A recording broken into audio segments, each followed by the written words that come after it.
Aujourd'hui, les secteurs en pointe dans ce domaine-là, on va penser au web sémantique et à l'usage web, parce que le web, tout de suite, tout le monde a en tête qu'il y a beaucoup de données et que chacun laisse des traces. Donc c'est entre guillemets l'usage le plus évident. On pense beaucoup à tout ce qui est santé, météo, enfin tous ceux qui traitent historiquement de beaucoup de données et c'est vraiment le monde de la recherche, la météo, enfin voilà des choses qui ont un usage lourd, habituel, sur lequel eux ils cherchent une économie ou une accélération du temps. Et puis il y a un troisième cas d'usage qui pour moi me paraît très intéressant, qui est montant, c'est tout ce qui est objets connectés, on en a parlé à la matinale de tout à l'heure. Les objets connectés ont quelque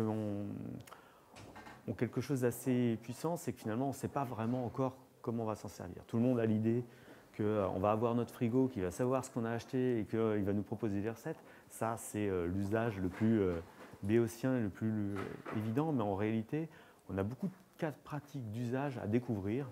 Et là, le big data a énormément de sens, puisqu'il s'agit d'être malin, mais du coup d'être capable de comprendre et des données statistiques et des données macro, celles de l'utilisateur.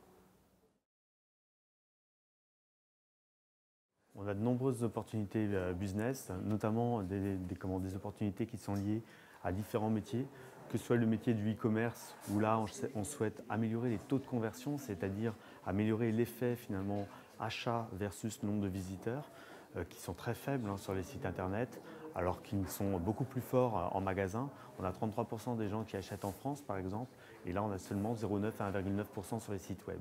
Pourquoi ?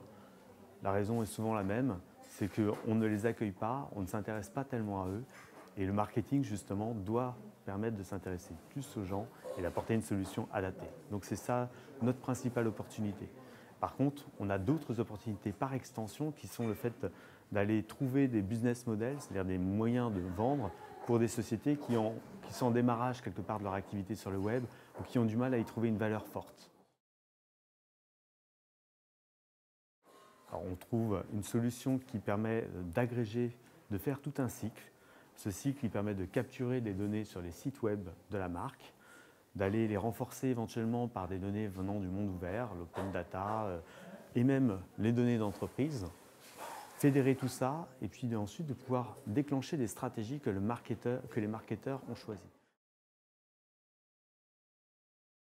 Le big data est un atout, alors c'est souvent un terme galvaudé, donc on a tendance à mélanger big data, cloud, etc. Et en l'occurrence, la technologie toute seule n'apporterait rien.